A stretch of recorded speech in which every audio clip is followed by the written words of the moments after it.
Welcome. In front of me is a Samsung Galaxy A01 Core, and today I'll show you how to insert SIM and SD card into this phone. Now for this you will need a SIM eject tool, as I have one right over here. This little thing comes provided with a device in the box, so you can get it from there, but you could also use a paper clip if you can't find this. So anyway, let's pop out the tray, which is located on the upper left side of the device, as you can see where the pin is holding right now. Push it in, and the tray pops out a tiny bit, enough for you to grab it and yank it out.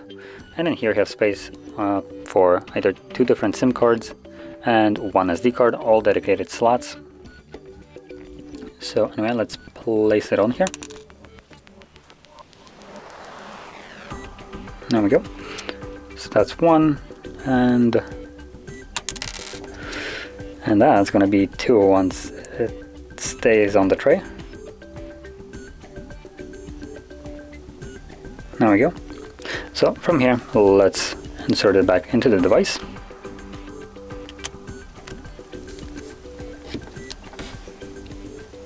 There's the pin for the SIM card, so obviously the SIM card is working.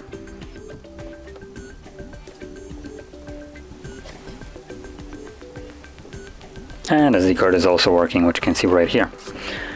And that is how you would insert both of them. So, if you found this very helpful, don't forget to hit like, subscribe, and thanks for watching.